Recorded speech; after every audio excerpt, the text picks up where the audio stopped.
há uma data chamada dia 25 de dezembro, onde a humanidade celebra o nascimento de Jesus Cristo.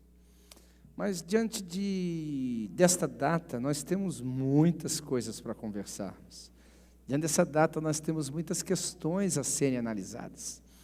A primeira é que nem todas as religiões no mundo reconhecem Jesus. Nem todas as religiões do mundo entendem Jesus. Nem todos os homens no mundo sabem quem Ele foi, não entendem nada sobre o que Ele fez e não entendem nada o direito que lhe assistem gratuitamente. Mas nessa data, muitas e muitas pessoas, elas celebram o Natal. Acredito que algumas apenas por uma questão familiar, outras comercial, outras religiosas. Mas a minha questão não é falar simplesmente sobre todas as questões que estão ao redor de 25 de dezembro, mas falar sobre uma pessoa, a pessoa de Jesus.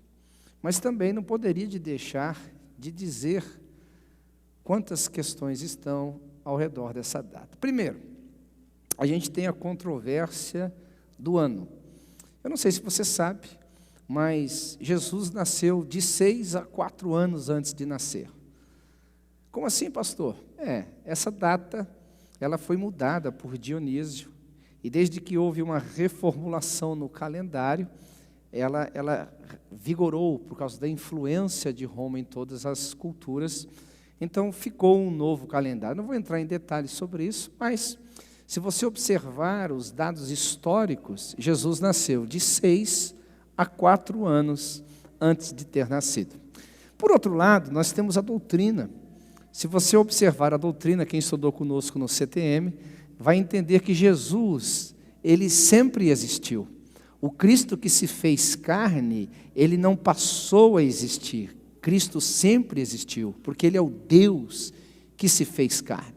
Então, em questão do ano, a gente já tem uma controvérsia enorme. Em questão da época, 25 de dezembro, é possível que Jesus nasceu em 25 de dezembro? Não, é impossível que Jesus tenha nascido no dia 25 de dezembro. Por quê? Porque, tente imaginar agora, hoje deve estar o quê? -5, -6, ontem, anteontem, estava -12, -16 fez esses dias aqui em Filadélfia. Então, nenhum pastor de ovelhas leva o seu rebanho para uma noite tão fria como essa. Nenhum pastor de rebanho leva as ovelhas a se alimentarem, pelo contrário, eles vão protegê-las no abrigo. Mas se você olhar lá em Lucas capítulo 2, versículo 8, quando os anjos anunciaram a respeito do nascimento de Jesus Cristo, você vai observar que eles estavam ao relento, eles estavam no campo. Então, possivelmente, não foi dia 25 de dezembro.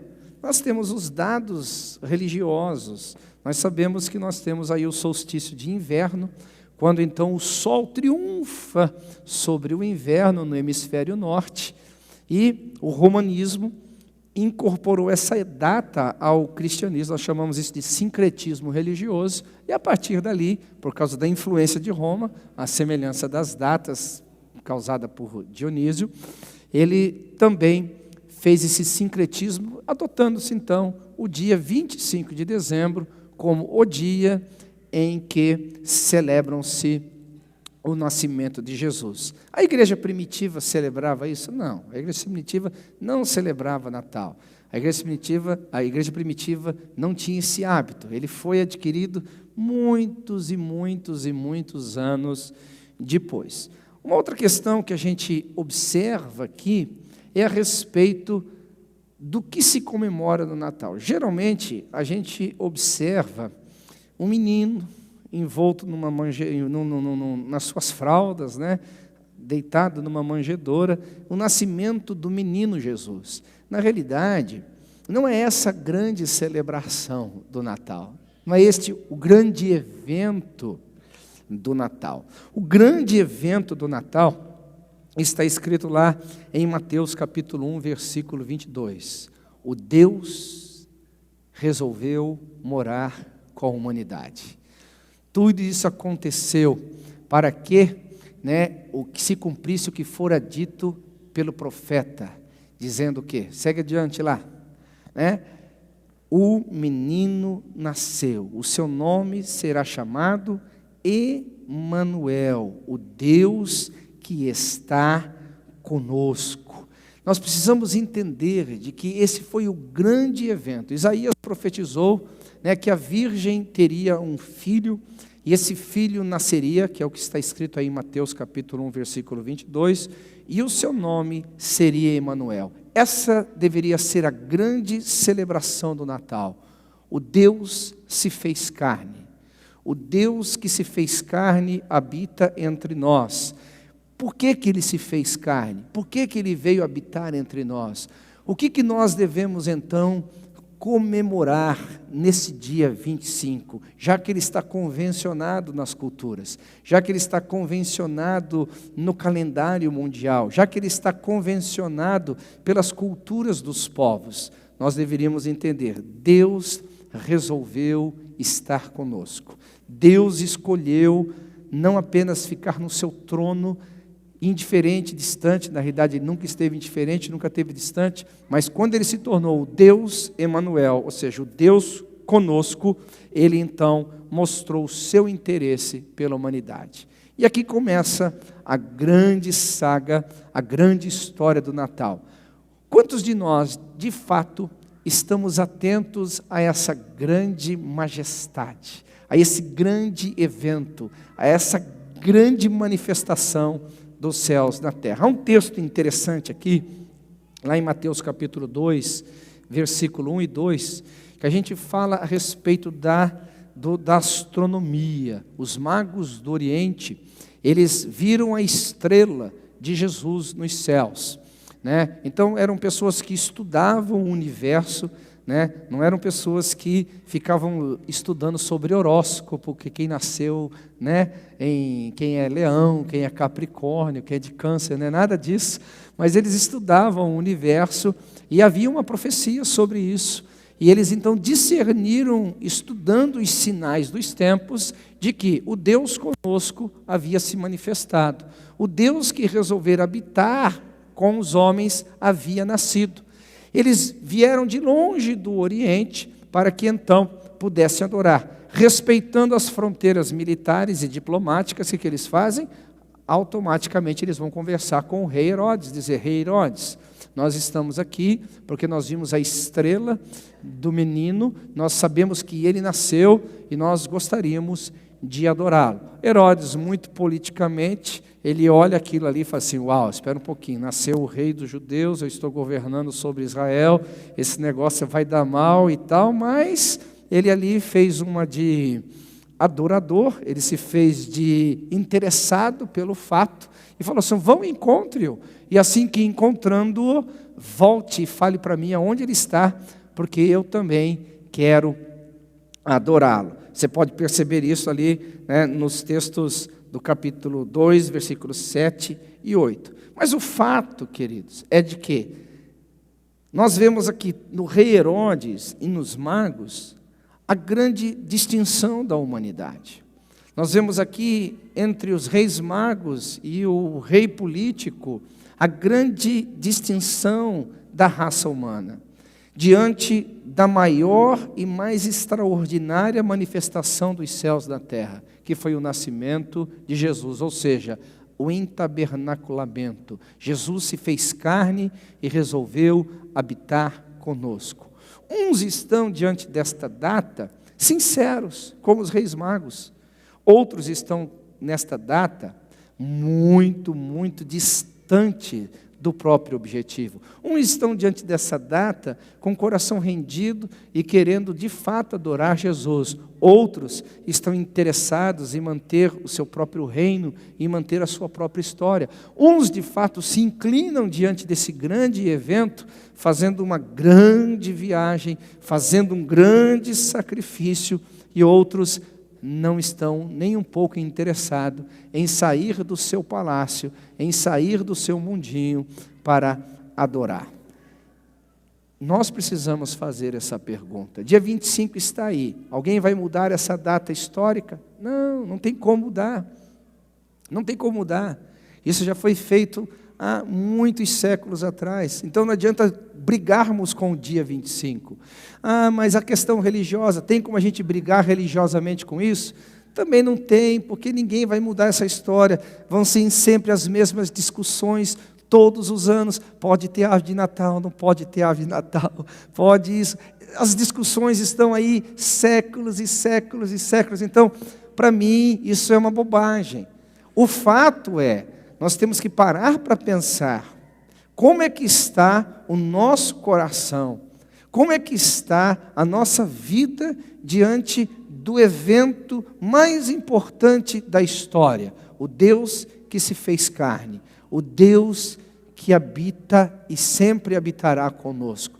Estamos como os reis, que a gente chama aqui de magos, aqueles que puderam perceber os sinais dos tempos, puderam discernir os sinais dos céus e, consequentemente, buscar Jesus, entender mais sobre Ele, ao ponto de se inclinar e adorá-lo, ou nós estamos como Herodes, interessados em nós mesmos, interessados nos nossos palácios, interessados no nosso mundo, interessados apenas em mais um evento, em mais uma festa, em mais uma data do calendário. Eu não posso responder isso por você. Eu posso responder por mim. Eu não posso responder isso por uma plateia, mas eu posso responder por mim. Há muitos anos atrás, eu tomei essa decisão, religiosamente falando. Eu não fico mais no embate dessas questões dos dias e datas, meses e anos. Eu não fico mais discutindo se pode isso ou se pode aquilo. Mas eu tomei a posição de aproveitar esse momento em que a humanidade para, em que a humanidade reflete, em que a humanidade, pelo menos, tem uma questão em comum para ver os sinais dos tempos. E eu vou contar uma historinha. Eu estava viajando uma vez, e era uma viagem no dia de Natal. Eu viajei no dia 23, mas ia chegar no meu destino, acho que no dia 26, e eu passei pelo Japão. Eu não sei se vocês sabem, infelizmente o Japão ele é 0,03% de cristãos. Sabe o que significa isso? Menos de 0,5% de todo um país adoram a Cristo. 0,03%. Mas em todos os lugares que eu passava, tinham árvores de Natal. Em todos os lugares que eu passava, existiam luzes festivas. Em todos os lugares que eu passava, os comércios estavam lotados. Em todos os lugares que eu passava, a grande agenda comercial estava lá. E eu fiquei alguns dias no Japão, preguei ali naquele país por um bom tempo, depois continuei minha viagem. E eu voltei de lá pensando, falei assim, meu Deus, como que são as coisas? Estamos diante do maior evento da humanidade. Estamos diante da questão mais importante, porque se Cristo não se fizesse carne, Ele não poderia ter, como homem, sido obediente até a morte de cruz. A cruz é importante, mas ela é precedida da encarnação de Cristo. Se Cristo não se tornou carne, então todas as profecias, como nós vimos ali em Mateus capítulo 1, versículo 22, não poderiam se concretizar em Cristo Jesus. E a minha questão é, por quantos anos e anos e anos e anos e anos e anos, o Japão vai continuar com 0,03% de não cristãos? 0,03% de pessoas que não conhecem a Jesus, 0,03% daqueles que adoram sem o conhecimento de Jesus. Mas é possível levantar árvores sem conhecimento de Jesus? É possível acender luzes sem o conhecimento de Jesus? Eu vou dizer, eu estive no Japão e 0,03% são cristãos. Um país inteiro que não sabe quem é Jesus e celebra comercialmente a data do nascimento de Cristo. Algumas perguntas vêm aqui. Primeiro, isso nos leva a olhar o mundo ao nosso redor.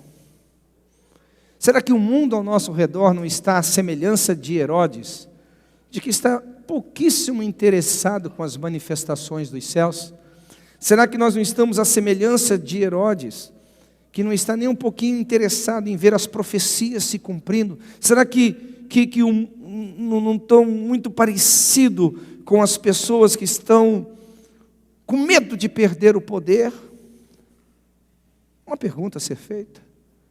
Eu acredito que sim. Eu acredito que dia após dia, o mundo está menos interessado sobre Jesus.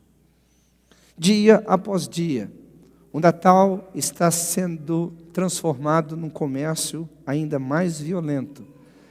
Dia após dia, nós estamos trocando Jesus por árvores, trocando Jesus por Noés, trocando Jesus por figuras que não têm nada a ver com o cristianismo. Mas é lá fora. Esse é um mundo que não conhece Jesus. Esse é um mundo que não sabe quem Ele é. E a única coisa que eles têm de luz é uma árvore para acender numa tomada. Mas a minha pergunta é, e nós? Será que nós estamos à semelhança dos magos? Que estamos atentos? Porque aqueles homens não descobriram o nascimento de Jesus por acaso. Aqueles homens não descobriram que Cristo havia se tornado carne por acidente. Aqueles homens não descobriram os sinais dos céus porque estavam sem fazer nada. Aqueles homens eram estudiosos. No nosso dia, atualizando a profissão daqueles homens, eles eram astrônomos, homens observadores, homens de conhecimento. Aí a minha pergunta não é para quem está lá fora, a minha pergunta é para quem está aqui dentro. A data está aí, ninguém muda 25 de dezembro. A religiosidade ao redor dessa data está aí, ninguém vai mudar isso. Vão ser discussões em cima de discussões. Mas a minha pergunta é, o quanto nós como cristãos estamos atentos como os magos estavam atentos sobre o céu tocando a terra. Essa data é para isso. Deus está entre nós. E Deus nunca está sem fazer nada. Deus nunca está sem realizar nada. Deus nunca está no ostracismo. Palavra de gente velha isso daí, né? Pois os novos vão ter que perguntar para o Bernardo o que é ostracismo. Você vai ensinar para eles o que é isso aí. Deus não está indiferente ou ausente. Ele está sempre fazendo alguma coisa. A questão é o quanto nós estamos atentos. O quanto nós vamos identificar o epicentro dos céus na terra. O quanto nós vamos identificar a manifestação de Deus entre os homens. O quanto nós vamos ver Deus fazendo coisas. Isso vai depender da nossa atenção. Isso vai depender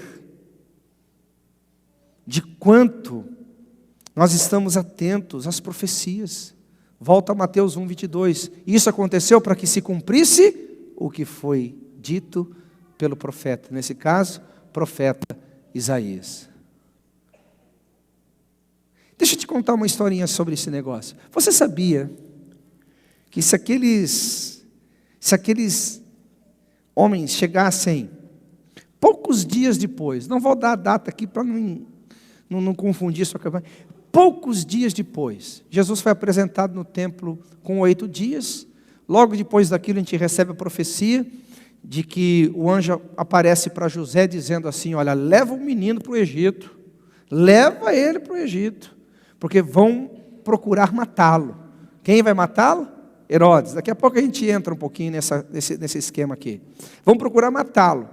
E a Bíblia diz que José pegou a sua esposa, e pegou o menino e foram morar no Egito. Pouquinho de distração naqueles magos, eles não poderiam ver o Cristo na manjedoura. Eles não poderiam ver Cristo naquele momento.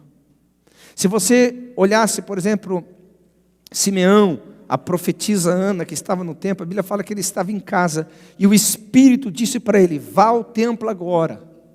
Vá ao templo agora. E quando os pais de Jesus estavam subindo as escadarias do templo, ele pega o menino no colo e fala, Senhor, tu falastes comigo, que eu não morreria enquanto não visse o Redentor de Israel sobre a terra. Pouquinho tempo de distração, aquele homem não viria o cumprimento profético. Uma das coisas que nós devemos parar para pensar é de que o Deus que está conosco está trabalhando. O Deus que está conosco está fazendo. O Deus que está conosco está cumprindo as suas profecias. O Deus que está conosco não está perdido na religiosidade. O Deus que está conosco não está perdido no comércio da data. O Deus que está conosco não está perdido na ignorância do povo. O Deus que está conosco tem o controle da história. E nós devemos ser pessoas que percebem o que Ele está fazendo. Nós não podemos ser ignorantes. Nós, os verdadeiros adoradores, precisamos dizer: ei Jesus, pode continuar se manifestando, que nós estaremos lá, nós estaremos perseguindo as suas manifestações, nós estaremos entendendo o que o Senhor está realizando entre os homens. Alguém está comigo aqui ou não? Então, essa data, por mais que o ano não bate, ainda que a data do mês não bate, ainda que haja controvérsias religiosas ao redor dela, não pode ser negado o fato de que Deus está conosco. E temos dois tipos de pessoas: o Herodes e os magos. Bem, se a gente fizer parte daqueles que engrossam as fileiras de Herodes, olha o que vai acontecer conosco. Se você ver ali o versículo 16, a Bíblia fala que os reis, aqueles magos, não eram nada bobinhos, porque eles eram estudados, eles eram gente que sabia das coisas. Eles já viram a trama de Herodes, ele fala assim: ó, vamos sair de fininho, né, com aquela história, pega o seu banquinho, sai de fininho, e fala: ó, vamos picar a mula, porque se a gente falar para Herodes, é perigoso que até a gente morra. E quando Herodes viu que havia sido enganado, versículo 16, o que Herodes fez? Se cumpriu uma outra profecia a respeito da mortandade das crianças. Ele mandou matar todas as crianças de 2 anos para baixo. Mandou matar todas as crianças. Sabe o que é isso, gente? Um país inteiro perdendo todas as suas crianças por causa do egoísmo, do poder, a centralidade do poder, o humanismo, o egocentrismo de um homem, a ganância do poder de um homem, porque ninguém poderia reinar no seu lugar. Nós temos que parar para pensar sobre isso. Não vou discutir sobre ano, se foi 6 ou 4 anos antes. Não vou discutir se é sobre 25 de dezembro. Não vou discutir sobre a religiosidade da árvore ou não, se é uma festa pagã, um sincretismo religioso ou não. Mas eu vou falar a respeito do Deus que está conosco. Qual é a nossa resposta que nós damos a isso? Será que nós estamos com medo de perder nossa própria vida para Ele? Nosso próprio palácio para Ele? Nosso próprio controle da vida para Ele? Por isso que a gente mata toda palavra que a gente recebe de Jesus. Todo convite de ser mais íntimo dEle. Todo convite de ser mais profundo nele. Ou nós estamos como os reis magos, que trouxeram os seus presentes. Os magos trouxeram 3 presentes. Alguém se lembra quais foram os presentes aqui? Ó? Cadê as criancinhas? Vamos ver se elas estão sendo bem ensinadas lá no Kids. O que eles trouxeram mesmo? Ouro, o que mais? Incenso e mirra. Ouro, incenso e mirra. A Bíblia diz a respeito desses homens, no versículo 11, que eles abriram seus tesouros. Diga comigo assim: abriram seus tesouros. Mais forte comigo: abriram seus tesouros. Herodes não queria perder o seu tesouro. Herodes não queria perder o seu reino. Herodes não queria perder sua posição política. Herodes não queria perder o seu poder. E esses homens que entenderam os sinais dos tempos, falaram assim: nós vamos dar o que nós temos de mais precioso. Gente, a oferta que aqueles homens deram foi tão significativa, nós não podemos provar, porque não está escrito, mas por inferência. O que é inferência? É quando você entende uma coisa que está ali, mas não está escrito. Bem possível que com o dinheiro dessa oferta que aqueles homens deram, Jesus, junto com a sua família, ou seja, a família de Jesus, pai e mãe, e Jesus, viveram 2 anos no Egito, sendo mantidos com esse dinheiro. Porque eles venderam ouro, venderam a mirra e venderam incenso. Especiarias muito caras, produtos muito caros, que comercializando aquilo, deu para eles o recurso de se manterem numa terra estranha por 2 anos. Então você vê aqui a controvérsia que há dentro dessa data. Nós temos que agora fazer a pergunta para nós. Quem somos nós diante dessa data? Pastor, ele nasceu entre 6 e 4 anos, não é sobre isso que eu estou falando. Pastor, ele não nasceu 25 de dezembro, não é isso que eu estou falando. Pastor, pode ou não pode árvore de Natal, não é sobre isso que eu estou falando. Eu estou falando Deus conosco. Ele está aqui agora, nesse exato momento. O Deus que se fez carne, Ele está aqui, mediante o seu Espírito. Qual a resposta que nós damos para Ele? Qual a resposta que nós damos à sua presença? Ninguém pode fazer isso por nós. Ninguém pode fazer isso por nós. O texto nos mostra que a razão, ali em Mateus capítulo 1, versículo 21, a razão porque Jesus nasceu, se fez carne, é porque Ele tiraria o pecado do seu povo. Vê comigo, Ele tiraria o pecado do seu povo. Essa foi a grande razão do nascimento de Jesus. O Deus que estava conosco, sabe o que Ele veio fazer aqui? Ele veio pagar um preço que nenhum de nós podíamos pagar. Ele veio fazer uma obra que nenhum de nós poderíamos fazer. Ele veio realizar um feito que nenhum de nós poderíamos realizar. Porque todos nós estávamos contaminados por nossos pecados. Todos nós estávamos contaminados por nossa injustiça. O pecado de Adão passou toda a humanidade, todos pecaram e foram destituídos da glória de Deus. Não havia como um homem, por mais bonzinho que fosse, por mais justo que fosse, por mais reto que fosse.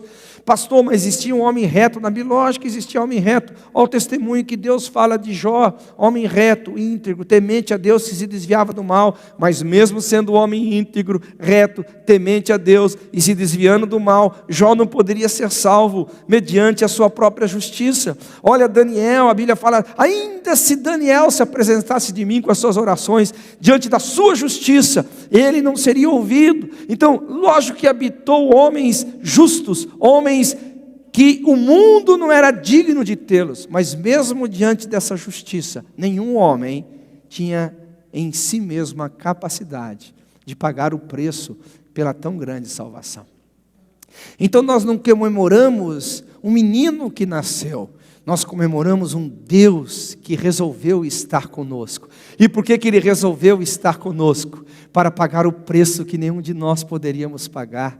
Ele resolveu estar conosco porque Ele iria derrubar a parede de separação, como está escrito em Efésios, para de 2 povos fazer um só povo. Ele resolveu estar conosco, porque mediante a sua vida, como diz Filipenses capítulo 2, Ele nasceu, Ele viveu em obediência, obediência essa que o levou até morte, e ali Ele morreu justamente, Ele não tinha pecado, e mediante o seu sacrifício, nós fomos redimidos, nós fomos justificados. Ele fez por nós o que nós não poderíamos fazer. Então nós não celebramos um menino que nasceu, nós celebramos um Deus que se fez presente entre nós, para realizar algo que nós não poderíamos realizar, para nos dar algo que nós não poderíamos nos autopresentear, para restaurar um padrão que ninguém, nem anjos,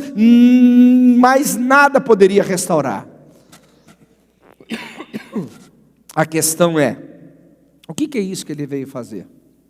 A Bíblia chama isso da tão grande salvação. Ele veio salvar os homens do seu pecado. E essa tão grande salvação, ela tem 3 grandes dimensões. Quando o Cristo resolveu habitar entre nós, quando Jesus veio habitar entre nós, a sua vida, a sua morte, a sua ressurreição e a sua ascensão, resolveu o nosso problema em 3 dimensões. Ele resolveu a nossa culpa do passado. Ei, olha aqui para mim, você não precisa ficar mais escondido nas fortalezas do palácio. Você não precisa mais ficar com medo, como Herodes ficou com medo de perder sua própria vida. Você não precisa estar aprisionado em si mesmo, porque o Cristo que se fez carne, que se comemora no dia 25, ele se fez carne para que na carne ele pudesse resolver um problema do passado da humanidade, ou seja, a culpa. Diante da vida, morte e ressurreição de Jesus Cristo, nós fomos libertos diante da culpa, porque o sangue de Cristo nos purifica de todo pecado. Aleluia! Nós não precisamos, nós temos paz para com Deus. Romanos fala sobre isso. Nós temos esse problema resolvido. Dá um cutucão no seu irmão e diga assim: o seu passado na cruz está resolvido. Glória a Deus. Amém. Então, Ele nos libertou da culpa. Mas hoje, o sangue de Cristo, Deus que está conosco, também nos liberta do quê? Do poder do pecado. O pecado está aí. O pecado está aí na dimensão de Herodes. O pecado está aí nos envolvendo de todas as formas. Mas o Cristo que se fez carne, que viveu sem pecado, que morreu injustamente, para que nós recebêssemos a sua justiça, Ele deu a nós o direito de dizer ao pecado: não, o espírito de Herodes comigo não. Eu não entro nesse espírito errado, eu tenho força em Cristo, eu tenho justiça em Cristo, eu tenho o poder de Jesus reinando em mim para dizer não ao pecado. Aleluia! Isso é você saber interpretar, interagir e conviver bem com Deus que está conosco. Porque para isso Ele se fez carne, para que na carne Ele sentenciasse o poder do pecado. Ele se fez carne para quê? Para que Ele pudesse destruir as obras de Satanás. Em Cristo Jesus, este que religiosamente se comemora no dia 25, não se resume a uma festa onde nós comemos e bebemos e nos alegramos, mas se resume num direito da humanidade dizer: o meu passado está resolvido e o meu presente é vitorioso, porque eu posso dizer não ao pecado. Mas na terceira dimensão de Cristo, Ele também já resolveu o meu futuro, porque Ele não resolveu meu pecado do passado, Ele não apenas resolveu o pecado do presente, mas Ele também já resolveu a minha vida lá no futuro. Lá no futuro, Ele não vai me libertar só do poder do pecado, mas Ele vai me libertar da presença do pecado, porque eu vou receber uma nova carne, eu vou receber um novo corpo, aleluia, eu vou ser semelhante a Ele, e ali então eu não terei mais a influência do pecado sobre a minha vida, aleluia, ali não apenas eu vou andar em vitória sobre o pecado, mas o pecado não terá mais nenhuma influência sobre mim, serei como os anjos que venceram a tentação de Lúcifer, onde não caem mais em tentação. Então quando eu olho para essa data, dia 25, eu vou lá ficar discutindo se foi 6 anos atrás ou 4 anos lá atrás. Quando eu olho para essa data de 25, eu vou lá ficar discutindo se foi dia 25 de dezembro ou não foi. Quando eu olho para essa data do dia 25, eu vou ficar discutindo sobre árvore de Natal religiosamente e etc, tal. Não, eu vou interagir com Deus que está conosco, eu vou interagir com a obra que Ele fez e ninguém poderia fazer por mim. Eu vou interagir, eu vou ser como os reis magos, eu vou entender essa tão grande salvação. Quando a igreja primitiva, na sua primeira pregação, ali em Atos capítulo 2, a partir do versículo 37, o povo querendo saber o que havia acontecido, porque o mover do Espírito Santo veio naquela grande assembleia. Eles disseram: irmãos, o que faremos, pois? Pedro fala para ele: vocês precisam interagir. Em outras palavras, não seja como Herodes, que mata as visitações de Deus. Não seja como Herodes, que vive o seu próprio mundo em seu próprio palácio, atrás dos seus próprios interesses. Em outras palavras, Pedro falou para eles: arrependei-vos, pois, convertei-vos, pois, para que venha o tempo de refrigério. Para que venha o tempo de refrigério. Efésios capítulo 2, a partir do versículo 4 em diante, a Bíblia nos fala que Deus, Ele sendo rico em misericórdia, por causa do grande amor com que Ele nos amou, o que Ele fez? Nós estávamos mortos em nossos delitos, Ele nos deu vida juntamente com Cristo. Pela graça nós somos salvos. E Ele continua dizendo no versículo 7, e juntamente com Ele nos ressuscitou e nos fez assentar nos lugares celestiais em Cristo Jesus, para mostrar nos séculos vindouros a suprema grandeza da sua graça e bondade para conosco em Cristo Jesus, porque pela graça sois salvos, mediante a fé. Isso não vem de vós, é dom de Deus. O que eu faço com essa data, pastor? Faça conforme está escrito, não de obras, para que nem se glorie. Não é na tua força, não é na sua capacidade. Nessa data, é a data de você fazer igual os reis magos fizeram. Abra o seu tesouro. O seu maior tesouro não é o dinheiro que você tem, porque esse dinheiro um dia vai passar para a mão dos outros. Se você não quer acreditar, acredite, um dia você vai morrer e esse dinheiro vai para a mão de alguém. Algumas pessoas aqui já sabem que vão morrer, já até fizeram o testamento, já deixou tudo certinho. Essas pessoas são mais organizadas.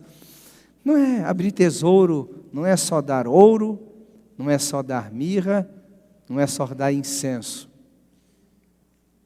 Acima de tudo, o maior tesouro que você tem foi aquilo que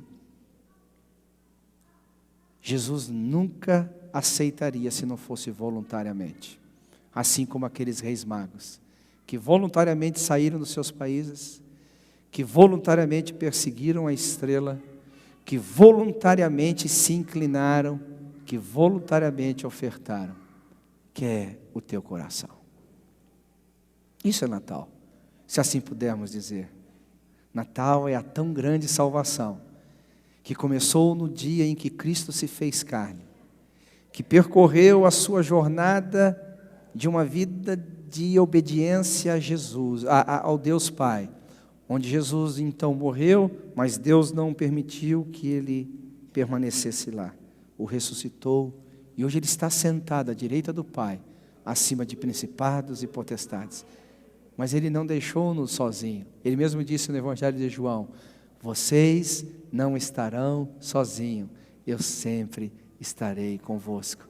Hoje é dia de você comemorar o Deus que está conosco, acima de tudo, atrás do teu coração, atrás do maior tesouro que você tem, sua própria vida. Esse é seu incenso. Essa é a sua mirra. Esse é seu ouro. O que você vai fazer? Vai ser como Herodes? Ou vai ser como os reis magos? Você tem os exemplos aqui.